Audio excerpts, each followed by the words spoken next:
এই সংসারে সব থেকে বেশি কঠিন কাজ কোনটা? কেউ বলবেন যুদ্ধ করা, কেউ বলবেন ধন অর্জন করা, আবার কেউ বলবেন জ্ঞান অর্জন করা সব থেকে বেশি কঠিন।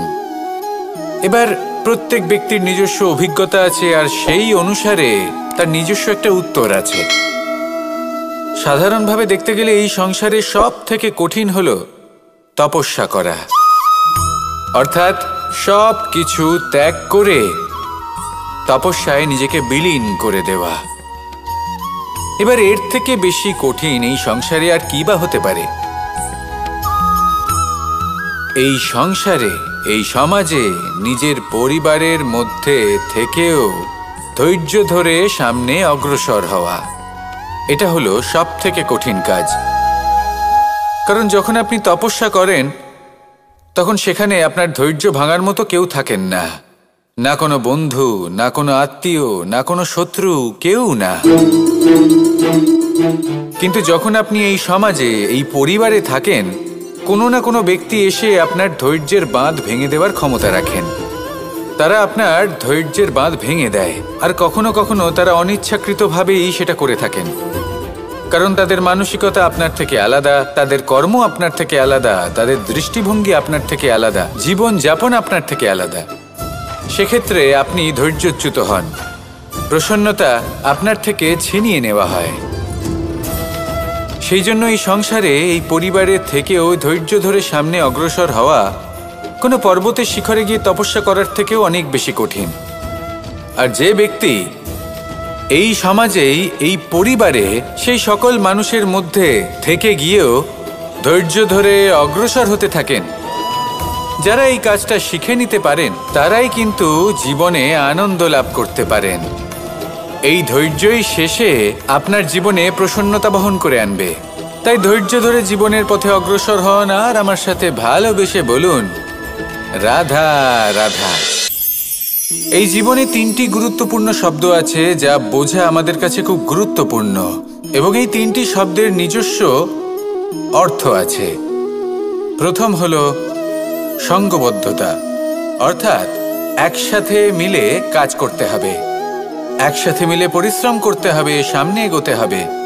এরকম করতে পারলে আপনার শক্তি বৃদ্ধি পাবে, আপনার ক্ষমতা বৃদ্ধি পাবে, আপনি এগোতে পারবেন এবং অনেক দূরে যেতে পারবেন। দ্বিতীয় হলো আত্মবিশ্বাস। হেরে যাওয়া বস্তুও আবার জিতে নিতে পারবেন। যদি আপনার নিজের আত্মবিশ্বাস থাকে তাহলে আপনি কখনো পরাজিত হবেন না। এবং তৃতীয় হলো অহংকার। জয়লাভ করার পরেও কিন্তু এটা আপনাকে পরাজিত করতে পারে। সেই জন্য জীবনে সঙ্গবদ্ধ হন, আত্মবিশ্বাস রাখুন, কিন্তু কখনোই অহংকার করবেন না। এই অহংকার আপনার থেকে সব কিছু কেড়ে নিতে পারে। এই অহংকারের জন্যই মথুরাপতি কংস নিজের পতনের দিকে অগ্রসর হয়েছিলেন। এই অহংকারকে ত্যাগ করুন, আর আমার সাথে ভালোবেসে বলুন, রাধা রাধা। আমরা যখনই কোনো গাছের চারা রোপণ করি তখন সবার আগে পরীক্ষা করে দেখি যে যেখানে আমরা চারা রোপণ করতে চলেছি সেখানকার মাটি আদৌ উর্বর কি না, সেই মাটি সেই চারাকে বাড়তে সাহায্য করবে কিনা।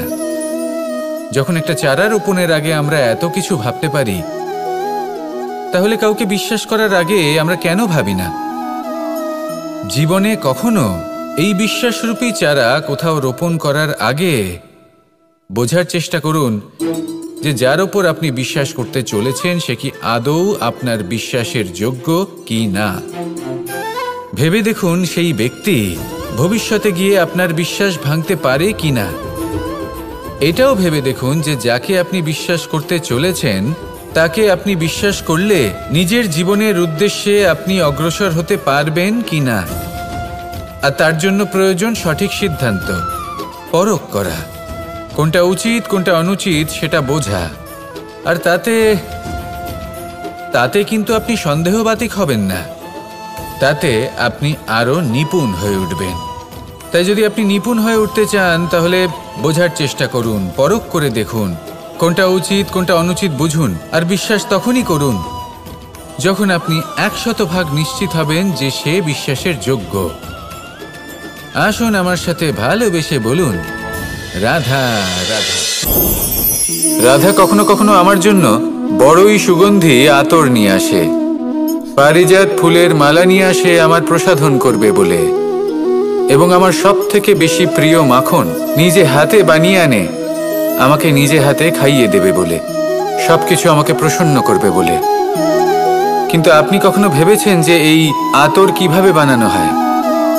সহস্র ফুলের পাপড়ি একসাথে পিষে নিতে হয়, তারপরে তার থেকে যে রস নিঃসৃত হয় সেই রস দ্বারাই আতর তৈরি হয়। অনেক সংখ্যক ফুলকে অসীম যন্ত্রণা ভোগ করতে হয়, তবে তারা আমার প্রসাধন সামগ্রী হয়ে উঠতে পারে। দুধ থেকে মাখন তৈরি করার জন্য কতটা পরিমাণ মন্থন সহ্য করতে হয় সেটা আপনি জানেন। ঠিক সেই রকমই হলো আমাদের জীবনও। বিপদও আসে, কঠিন পরিস্থিতিও আসে, এর সম্মুখীন হতে শিখুন। মনে রাখবেন, আপনি হলেন সেই দুধ যাকে মন্থন সহ্য করতে হবে মাখন হয়ে ওঠার জন্য। মনে রাখবেন, আপনি হলেন সেই ফুলের মতন যাদের পিষ্ট হতে হবে সুগন্ধি আতর হয়ে ওঠার জন্য, যাকে এই সংসার পছন্দ করে। কখনো কখনো জীবনে আপনার সাথে খারাপ শুধুমাত্র এই কারণে ঘটে যাতে আপনার শ্রেষ্ঠ রূপ এই সংসারের সামনে আসতে পারে। শুধুমাত্র কঠিন পরিস্থিতি এবং বিপদকে একটা সুযোগ হিসেবে দেখার চেষ্টা করুন। আপনার জন্য এই সংসার বদলে যাবে, সংসারকে দেখার দৃষ্টিভঙ্গি পাল্টে যাবে, আপনার ভাগ্য পাল্টে যাবে, আর এই মন প্রসন্ন হয়ে বলবে, রাধা রাধা। পাশা নামক এই খেলাটি আপনারা নিশ্চয়ই খেলেছেন, না খেলে থাকলে দেখেছেন, আর যদি দেখেও না থাকেন তাহলে নিশ্চিত রূপে শুনেছেন। মহাভারতের এই মহাযুদ্ধ কোথাও না কোথাও এই পাশা নামক খেলার কারণে হয়েছিল। পাশার এই বিচিত্র খেলা, দান, এইসবের কারণে কেউ নিজের মাথায় রাজ মুকুট পরিধান করেছিলেন, আবার সেখানে পরাজিত হওয়ার জন্য কাউকে বনবাসও ভোগ করতে হয়েছিল। কিন্তু এই খেলা সমাপ্ত হওয়ার পরে সমস্ত ঘুঁটি আর এই পাশার ছক একই পুটলিতে স্থান পেল। এটাই হলো আমাদের জীবন। এই সংসারে আমরা জয় পরাজয়ের বিষয়ে এতটাই ভাবি, এত চিন্তা করি যে এই জীবনের খেলার আনন্দটাই উপভোগ করতে পারি না। আর অবশেষে কি হয়? কেউ জয়ী হন, কেউ পরাজিত হন, কিন্তু দুজনেই একই স্থানে পৌঁছে যান। প্রত্যেক ব্যক্তি মৃত্যুর পরে একটি নির্দিষ্ট স্থানেই পৌঁছতে বাধ্য, কিন্তু ততক্ষণ এই জীবন, এই খেলা, তার আনন্দ উপভোগ করুন। এই সংসারে সেই ব্যক্তি শ্রেষ্ঠ স্থানে পৌঁছতে পেরেছেন যিনি এই সংসারকে প্রকাশ প্রদান করেছেন, যিনি কখনো জয় পরাজয় এই বিষয়ে ভাবেননি, শুধু এই জীবনের খেলার আনন্দ উপভোগ করেছেন। এটাই আপনিও করুন, আর আমার সাথে ভালোবেসে বলুন, রাধা রাধা। প্রত্যেক মানুষ নিজের জীবনে দুঃখ অনুভব করেন। প্রত্যেকের দুঃখ আলাদা হতে পারে। কারোর মনে এই দুঃখ থাকে যে সে তার বাবা মায়ের সব ইচ্ছে পূরণ করতে পারেননি। কেউ এটা ভেবে দুঃখ পান যে সে চিরকাল সদাচার করেছেন, সৎকর্ম করেছেন, কিন্তু তাও তাকে দুরাচারী বলে মনে করা হয়। কেউ এটা ভেবেও দুঃখ পান যে তার সামনে যে ব্যক্তি রয়েছেন তার চোখে তিনি শত্রু হয়ে উঠেছেন বা দুষ্ট হয়ে উঠেছেন, যেখানে তিনি হয়তো কোনো অনুচিত কাজই করেননি। এবার এই সমস্ত বিষয় নিয়ে ভেবে নিজের ব্যক্তিত্ব নিয়ে সন্দেহ প্রকাশ করবেন না। যদি নিজের ব্যক্তিত্ব নিয়ে কোনো সন্দেহ থেকে থাকে তাহলে কর্ম সংক্রান্ত প্রশ্ন করুন যে আপনি যা করেছেন তাতে কি উচিত ছিল, কি অনুচিত ছিল। যেটা প্রয়োজন সেটা এটা বোঝার যে আপনার অন্তর্মন, আপনার বিবেক আপনাকে কি বলছে, আর আপনার অন্তর্মন আর আপনার বিবেক আপনাকে যেটা করতে বলবে শুধু সেটাই করুন। আর তারপরে এই সংসার কি বলবে, কি ভাববে সেসব নিয়ে ভাবতে যাবেন না, কারণ এই সংসার তো ঈশ্বরকেও প্রশ্ন করে থাকে, ঈশ্বরকেও দোষী মনে করে। কখনো কখনো যখন কোনো ঘটনা মানুষের ইচ্ছা অনুযায়ী ঘটে না, তখন মানুষ এটা বলে যে হে ঈশ্বর, আপনি আমার পাশে থাকলেন না, আপনি বড়ই কঠোর, এটা আপনার দোষ। যেখানে বেশিরভাগ সময় হয়তো সে নিজেই নিজের কর্মফল ভোগ করছে, আর কখনো কখনো ঈশ্বর হয়তো তার জন্য আরো ভালো কোনো পরিকল্পনা করে রেখেছেন, কিন্তু মানুষ সেটা বুঝতে পারে না। তাই দিনের শেষে যেটা প্রয়োজন সেটা হলো নিজের মনের কথা বুঝতে হবে। আপনার বিবেক কি বলছে শুধু সেটাই করুন আর সামনে এগোতে থাকুন। আমার সাথে ভালোবেসে বলুন, রাধা রাধা। পরিবর্তন, এটা হলো সৃষ্টির অমূল্য নিয়ম। এই সংসারে সবকিছু সময়ান্তরে পরিবর্তিত হয়, এই সময়ও পরিবর্তিত হয়। পরিবর্তন চিরকাল হয়ে এসেছে আর চিরকাল হতে থাকবে, কিন্তু এবার আমরা সেই পরিবর্তন কিভাবে লাভ করব যেটা আমাদের প্রয়োজন, যেটা আমরা চাই।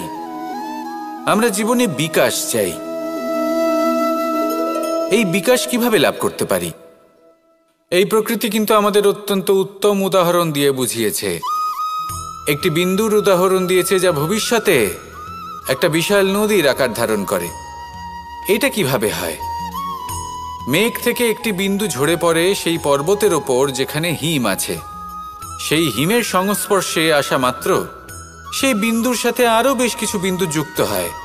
তারপর তারা অগ্রসর হয়, আরও কিছু বিন্দু যুক্ত হয়, আস্তে আস্তে একটা ক্ষীণ ধারার রূপ ধারণ করে এবং সেটাই ভবিষ্যতে আরও এগোতে থাকে। অনেকটা যাওয়ার পর যখন অনেক সংখ্যক বিন্দু একসাথে যুক্ত হয় তখন সেটা বিশাল নদীর আকার ধারণ করে। এবার আমরা মানুষ বলে আমাদের সাথে এই নিয়মের অন্যথা হয় তা নয়। আমরাও এই প্রকৃতির অংশ, আমাদের ক্ষেত্রেও একই নিয়ম প্রযোজ্য। যখন পরিশ্রম করে অনেক সংখ্যক বিন্দু আমরা একত্রিত করব তখনই পরিবর্তনের নদী প্রবাহিত হবে। প্রয়োজন হলো নিরন্তর পরিশ্রম করা এবং ধৈর্য ধরা। এটা করতে থাকুন, জীবনে সব কিছু লাভ করতে পারবেন, কারণ প্রকৃতি আমাদের এটাই শিখিয়েছে। আর আমরা এই ব্রহ্মরই একটি অংশ, যার দ্বারা এই ব্রহ্মাণ্ড নির্মিত। আসুন আমার সাথে ভালোবেসে বলুন, রাধা রাধা। কখনো এই প্রকৃতির দিকে তাকিয়ে থাকবেন। এই প্রকৃতি অনেক ধরনের শিক্ষা দেয়। কোনো একটা গাছকে দেখুন কিভাবে সে মাটি থেকে জল শুষে নেয়। সে ঝড় হোক বা হোক কড়া রোদ সব সহ্য করে এবং অবশেষে সে ফল ধারণ করে। আর সেই ফল উৎপন্ন করার পরে সে ফল কিন্তু সে নিজে গ্রহণ করে না, এই সংসারকে প্রদান করে, যাতে পশু পাখি মানুষ তারা এই ফল গ্রহণ করে শক্তিশালী হয়ে উঠতে পারে, সুস্থ থাকতে পারে। সেভাবেই নদী, সরোবর এরা নিজেরাও কিন্তু নিজেদের জল গ্রহণ করে না, মাটিকে প্রদান করে, পশু পাখিকে প্রদান করে। সূর্য নিজেও নিজের জন্য প্রজ্বলিত হয় না, সে প্রকাশ ছড়িয়ে দিতে চায় আমাদের সবার কাছে, সে আলো পৌঁছে দিতে চায়। এই প্রত্যেকের কর্মে পরমার্থ নিহিত আছে, আর সেই জন্যই এদের সকলকে পুজো করা হয়। তাই মনে রাখবেন, আপনার কাছে জীবন যাপনের অতিরিক্ত যা কিছুই আছে তা পরমার্থের জন্য। তাহলে তার সদ্ব্যবহার করুন আর আমার সাথে ভালোবেসে বলুন, রাধা রাধা। আমরা প্রত্যেকেই অবশ্যই এমন সময় দেখেছি যখন অনেকগুলো সমস্যা একসাথে আমাদের জীবনে এসে পড়ে। সমস্যা আমাদের প্রত্যেকের জীবনেই থাকে।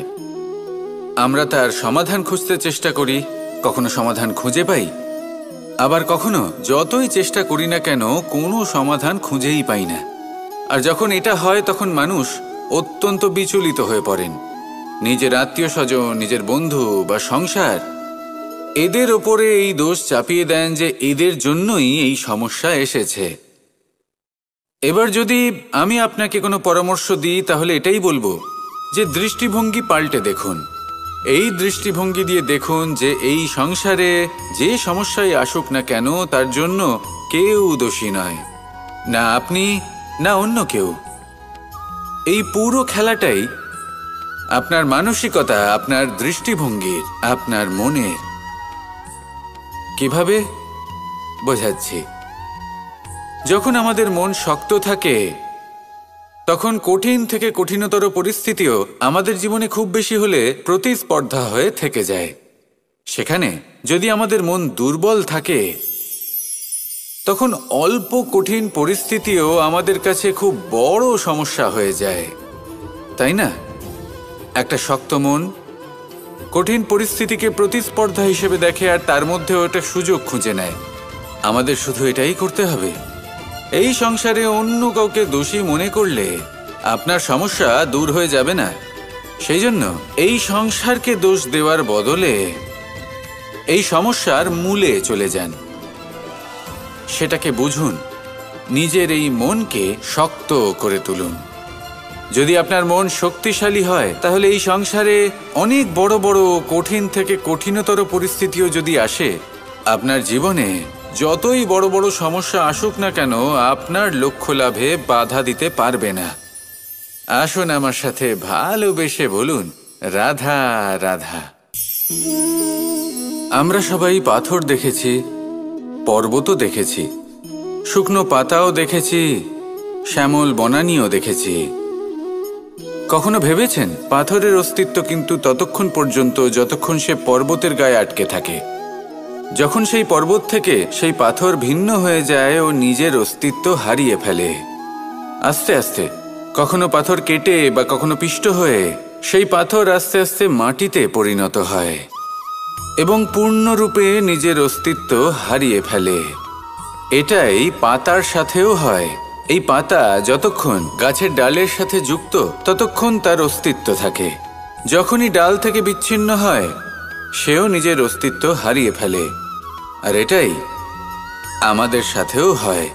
যতক্ষণ আমরা নিজেদের আপনজনের সাথে যুক্ত থাকি, আমাদের অস্তিত্ব বজায় থাকে। যখন আপনজনদের সাথে সম্পর্ক ছিন্ন করি, তখন আমরাও আমাদের অস্তিত্ব হারিয়ে ফেলি। এবার এই সংসারের প্রত্যেক ব্যক্তি স্বতন্ত্র থাকতে চান, আর অনেক ব্যক্তি স্বতন্ত্র থাকবেন বলে আপনজনদের দূরে করে দেন আর তাদের সাথে এই সম্পর্ক ছিন্ন করেন। এটা কি সত্যি প্রয়োজন? আপনজনদের সাথে সম্পর্ক ছিন্ন করে নিজের অস্তিত্ব হারিয়ে ফেলা প্রয়োজনীয়, নাকি আপনজনদের সাথে সম্পর্ক বজায় রেখে নিজেদের স্বতন্ত্র করে রাখা সেটা আবশ্যক? নির্বাচন আপনারই। আসুন আমার সাথে ভালোবেসে বলুন, রাধা রাধা। আপনি কি কখনো নৌকা যাত্রা করেছেন? করে না থাকলেও নিশ্চয়ই দেখেছেন যে এই জল যা নিজের অন্তরে সব কিছু সমাহিত করে নিতে পারে, এই নৌকা সেই জলের ওপরেই ভেসে থাকে। নদীর স্রোত কাটিয়ে সে সামনে অগ্রসর হয়। কিন্তু যদি এই নৌকায় কোনো ছিদ্র হয়, তাহলে কিন্তু সেই নৌকা ডুবে যাবে।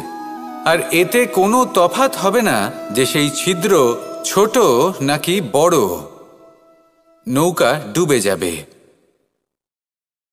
এই ছিদ্র হলো আমাদের জীবনে আমাদের অপগুণ, আমাদের দোষ, আমাদের বিকার। কখনো এটা ভাববেন না যে এই দোষ খুবই ছোট, এতে কিছুই যাবে আসবে না। না, সেই ছোট দোষ, সেই ছোট বিকার যদি সেটাকে শুধরে না নেন, তাহলে সেটা আপনাকে আপনার পতনের দিকে নিয়ে যাবে। শেষ পর্যন্ত এটা আপনার ওপর নির্ভরশীল যে আপনি কি চান।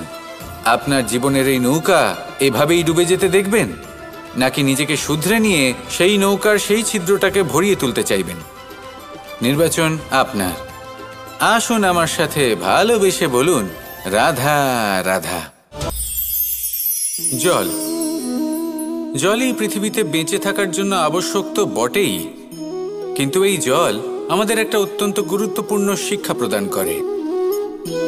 কখনো এই জলকে দেখেছেন? যে পরিস্থিতিতেই এই জল প্রবাহিত হোক না কেন, এর উপর যা কিছুই প্রভাব থাকুক না কেন, এর পথে যতই বাধা আসুক না কেন, তার মধ্যে থেকে ও নিজের পথ ঠিক বের করে নেয়, কিন্তু নিজের প্রবাহ থামতে দেয় না, ক্রমাগত অগ্রসর হতে থাকে।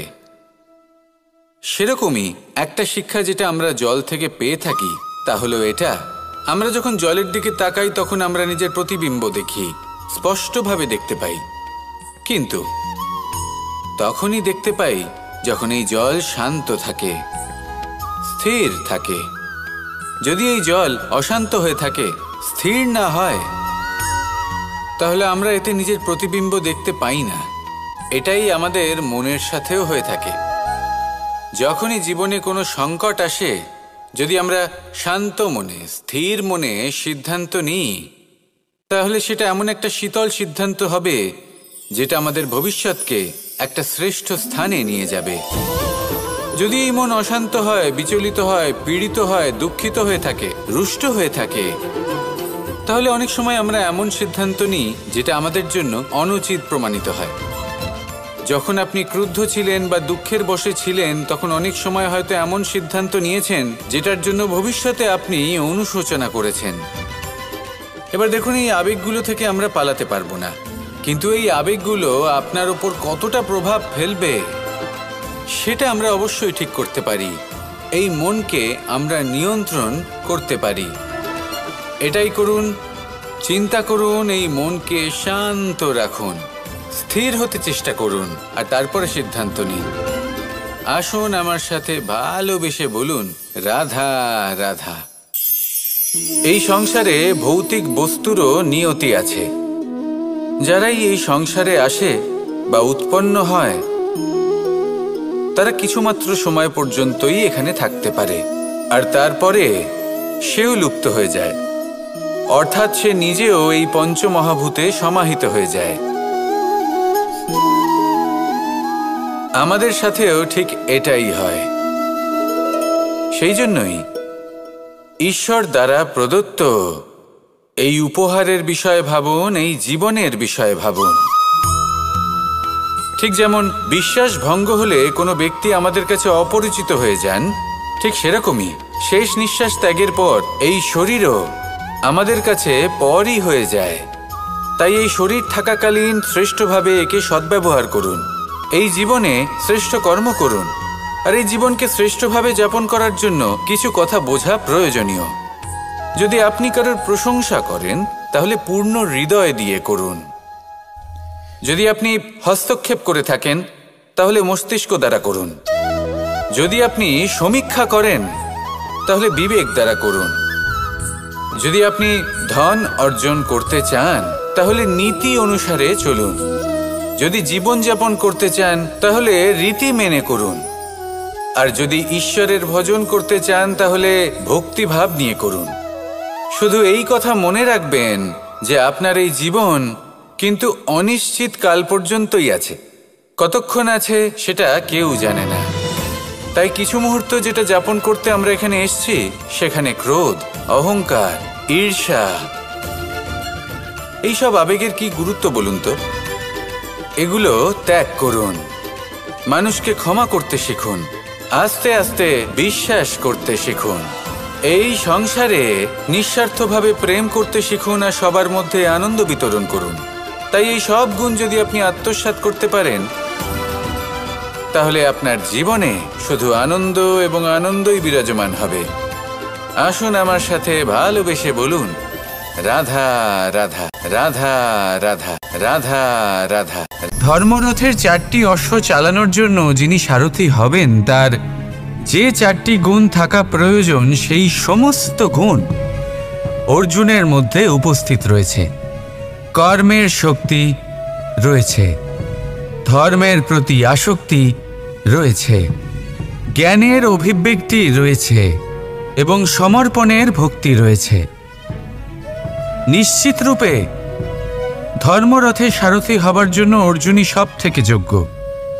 আর ও শুধুমাত্র দ্রৌপদীর স্বামীই হবে না, ইতিহাসে কুরুবংশের রাজকুমার বা ইন্দ্রপুত্রের নামেই শুধু পরিচিত হবে না, বরং অর্জুনই স্বয়ং ইতিহাস রচনা করবে।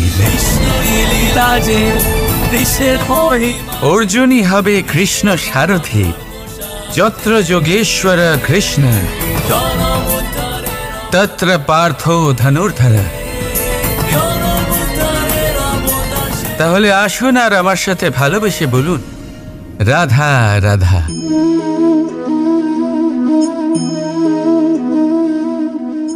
আপনার কি মনে হয় আমি কি করছি? আপনি বলবেন আমি প্রদীপ জ্বালাচ্ছি। সঠিক, কিন্তু প্রশ্ন হচ্ছে যে আমি কি আপনাকে বলেছি যে একে প্রদীপ বলা হয়? না। এই প্রদীপ কি নিজেই নিজের পরিচয় আপনাকে দিয়েছে? না। তাহলে আপনি কি করে জানলেন যে একে প্রদীপ বলা হয়? উত্তর হচ্ছে প্রকাশ, যে স্বয়ং জ্বলে অন্ধকারের মধ্যে সংসারকে পথ দেখায়, সেটাই প্রদীপ। যা নিরাশার মাঝে আশার আলো প্রদর্শন করে, সেটাই প্রদীপ। অপর দিকে আছে সাপ, যাকে না দেখেও তার ফনার আওয়াজ শুনেই লোকে ভয় পেয়ে যায়। তার মানে ব্যক্তির পরিচয় তার কর্মের দ্বারা পাওয়া যায়। তাই আপনার এটা বলার প্রয়োজন নেই যে আপনার পরিচয় কি। এটা আপনার কর্মই নিশ্চিত করবে যে লোকে আপনাকে প্রদীপ ভেবে ভালোবাসবে নাকি সাপ ভেবে ভীত হয়ে থাকবে। রাধা রাধা। সময় কত বিচিত্র হয়। সময় আমাদের পক্ষে থাকলে আমরা নিজেদের রাজা মনে করে নিই, আর সেই সময় যদি বিপক্ষে চলে যায় তাহলে নিঃস্ব হতে সময় লাগে না। তাই মানুষের একটা অভ্যেস আছে, খারাপ সময়ের জন্য কিছু সঞ্চয় করা। আত্মীয়, বন্ধু খারাপ সময় পাশ থেকে সরে যায়। যশ, মান প্রতিকূল সময় চিরস্থায়ী হয় না। তাই মানুষ মনে করে অর্থ সঞ্চয় করাই শ্রেয়। অর্থের কোনো হৃদয় নেই যা সময়ের সাথে পরিবর্তিত হবে। সংসার বলে সর্বদা অর্থ সঞ্চয় করতে থাকুন। খারাপ সময় অবশ্যই কাজে লাগবে, কিন্তু আমি বলবো শুভ কর্ম করতে থাকুন, আনন্দে থাকুন, নিজের ওপর আর ঈশ্বরের ওপরে বিশ্বাস রাখুন। খারাপ সময় কখনো আসবেই না। রাধা রাধা। প্রকৃতি মানুষকে এক বিশেষ শক্তি দিয়েছে, অন্য জীবের থেকে বেশি শক্তি দিয়েছে। স্মরণ শক্তি। এই শক্তি মানুষকে অন্য জীবের থেকে ভিন্ন করে, ইতিহাস রচনা করার প্রেরণা দেয়, জ্ঞানকে বংশানুক্রমে এগিয়েও নিয়ে যায়। আর যারা ভুলে যান, অধিকাংশ সময় তারা উপহাস আর দয়ার পাত্র হয়ে যান। কিন্তু এটাই কি প্রকৃত রূপে সত্য? না।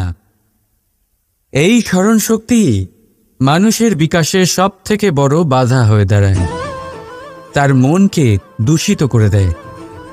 খারাপ অভিজ্ঞতা, কারোর করা বিশ্বাসঘাতকতা, কারোর কটাক্ষ বেশিরভাগ মানুষই ভুলতে পারেন না। আর তারপর প্রতিশোধ নিতে উদ্যত হন। প্রথমে সময় নষ্ট করেন প্রতিশোধের প্রস্তুতিতে, আর তারপর সময় নষ্ট করেন প্রতিশোধ নেওয়ার সুযোগ খুঁজতে। যদি সন্তুষ্টি পেতে চান, যদি জীবনে আনন্দ পেতে চান, তাহলে স্মরণ শক্তির সদ্ব্যবহার করুন। নিজের স্মরণ শক্তিকে চালনা করুন শুধুমাত্র ভালো কথা আর ভালো স্মৃতির দিকে। জীবনে আনন্দ পাবে। রাধা রাধা। মানুষ নিজের পরিবারের জন্য কত কিছুই না করে, দিন রাত পরিশ্রম করতে থাকে যাতে তার পরিবারের প্রয়োজন পূরণের জন্য অর্থ রোজগার করতে পারে।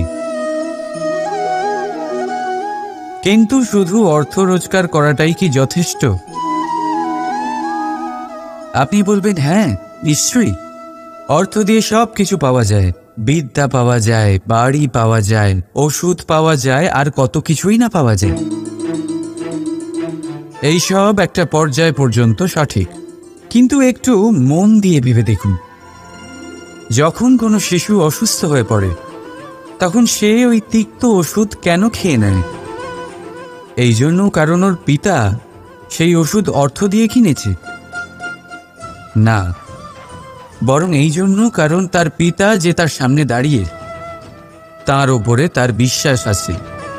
বিশ্বাস আছে যে উনি তার কিচ্ছু হতে দেবেন না। এই বিশ্বাস, এই সংস্কার, এই শিক্ষা কখনো অর্থ দিয়ে পাওয়া যায় না। এইটা পাওয়া যায় সেই সময় থেকে যা মাতা পিতা তাদের সন্তানের সাথে কাটিয়েছেন। তাই জীবনে অর্থ অবশ্যই উপার্জন করুন, কিন্তু নিজের পরিবারকেও সময় দিন, আনন্দ পাবে। রাধা রাধা। কখনো কোনো পাখিকে দেখেছেন? যখন তারা ডিম পাড়তে প্রস্তুত হয় তখন তারা সবচেয়ে আগে একটা স্থান খোঁজে, একটা স্থান যা বর্ষা, রৌদ্র আর শত্রুর থেকে সুরক্ষিত হয়। তারপর তারা বাসা তৈরি করে, তারপরেই ডিম পাড়ে। আর তারপর যখন সেই ডিম ফুটে তার সন্তানদের জন্ম হয়, সে তাদের খাবার খাওয়ায়, তাদের রক্ষণাবেক্ষণ করে। কিন্তু যখন তাদের ডানা গজায় তখন না সে তাদের খাবার দেয় আর না তাদের বাসা বানাতে শেখায়। শুধুমাত্র তাদের উড়তে শেখায় সে। তারপর সেই বাচ্চারা আকাশে উড়তে শিখে নিজেরাই নিজেদের খাবার জোগাড় করতে শিখে যায়, নিজেরাই নিজেদের বাসা বানাতে শিখে যায়। আর আমরা মানুষেরা কি করি? আমাদের সন্তান বড় হয়ে যাওয়া সত্ত্বেও তাদের নিয়ে সর্বদা দুশ্চিন্তা করি। তার জন্য আমরা গৃহ নির্মাণের চেষ্টা করি। নিজের সন্তানকে আরও শক্তিশালী করে গড়ে তোলার বদলে তাকে আমরা দুর্বল করে দিই। জীবনে সেটাই করুন যা একটা পাখি করে। নিজের সন্তানকে আকাশে ওড়ার শিক্ষা দিন, সংস্কার দিন, আর একটা নির্দিষ্ট সময়ের পরে তাকে নিজের আকাশ নির্ধারণ করতে মুক্ত করে দিন। রাধা রাধা। সাগরে সেতু বাঁধার গল্প তো আপনারা নিশ্চয়ই শুনে থাকবেন। রামচন্দ্রের সেনাকে 100 যোজন সমুদ্র অতিক্রম করে লঙ্কায় আক্রমণ করতে হতো। সেতুকার নল আর নীল সেতু বাঁধার উপায় বের করল, কিন্তু প্রশ্ন ছিল সেতু বাঁধা কি করে হবে? সমুদ্র অত্যন্ত গভীর। কত পাথর দেওয়া হলে এই বিশাল সমুদ্র অতিক্রম করা সম্ভব হবে? তখন এক উপায় নির্ধারিত হল। পাথরের ওপর লেখা হলো রামের নাম। আর যখন সেই পাথরগুলোকে সাগরে ফেলা হলো, সেগুলো ভাসতে লাগলো। এবারে কেউ বলবেন এটা রামচন্দ্রের নামের মহিমা, কেউ বলবেন এটা নারায়ণের কোনো জাদু। কিন্তু না, এটা রামচন্দ্রের সেই গুণ, ওনার ব্যক্তিত্বের সেই মহান দিক যা ওনার প্রতিনিধিত্ব করেছে। তাই সেই পাথরও সাগরে ভেসে ওঠে।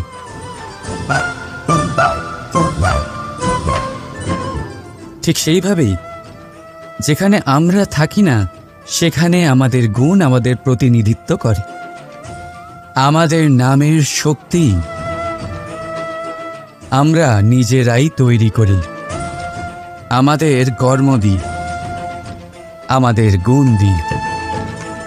এবার সিদ্ধান্ত আপনার যে আপনার নামের সাহায্যে কেউ বিপদ থেকে উদ্ধার হবে, নাকি আপনার দুষ্কর্মের ফলে কেউ ডুবে যাবে। ভালো করে ভেবে দেখুন। রাধা রাধা। আমাদের জীবনে গুরুজনেরা, জ্ঞানী মানুষজন সবসময় একটা কথা বলেন, ধৈর্য ধরো। শুধুমাত্র দুটো শব্দ, কিন্তু কতটা বিশাল সেটা বোঝার চেষ্টা করুন। ছোট একটা অস্ত্র হাতে নিন এবং একটা বিশাল পর্বতে নিরন্তর প্রহার করতে থাকুন। ধৈর্য ধরে সেই কাজ করতে থাকুন। এমন একদিন আসবে এই বিশাল পর্বতে আপনি একটা পথ তৈরি করবেন। কোনো ধনুর্ধর যখন নিজের বিদ্যা অর্জন করেন তখন তাকেও ধৈর্য ধরতে হয়, তার নিজেকে সময় দিতে হয়, তবেই সে ধনুর্বিদ্যা শিখতে পারে। সেইভাবে আমাদের জীবনেও ধৈর্য ধরার খুব প্রয়োজন।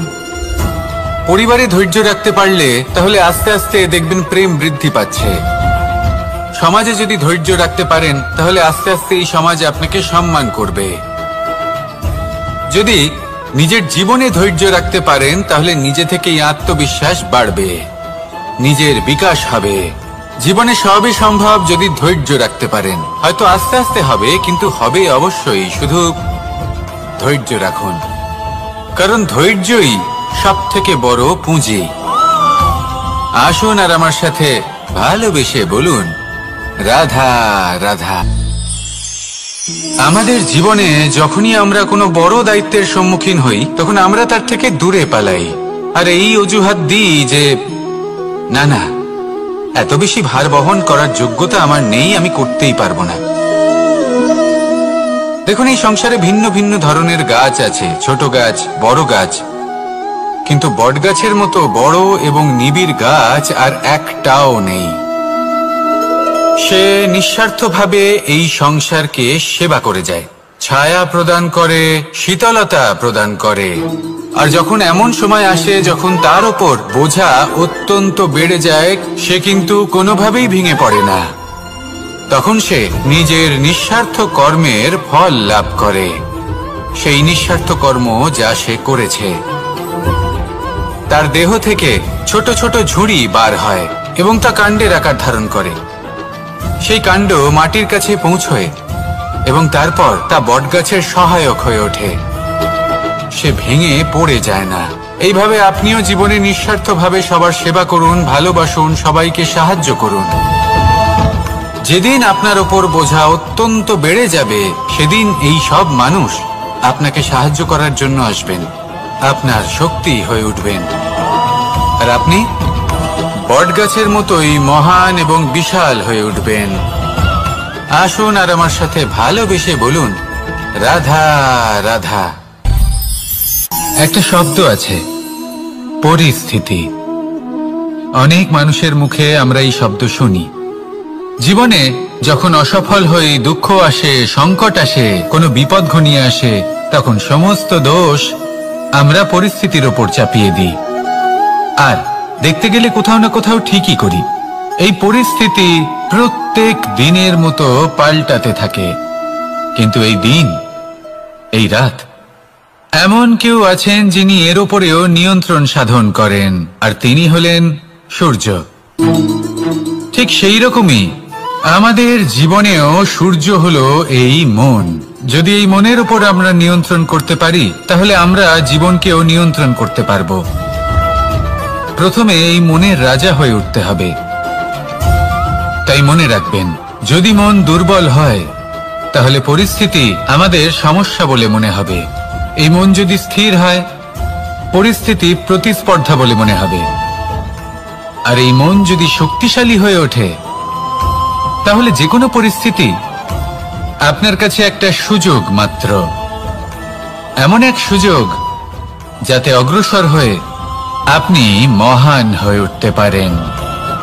এই মনের শক্তির বৃদ্ধি ঘটান, মহান হয়ে উঠুন, আর আমার সাথে ভালোবেসে বলুন, রাধা রাধা।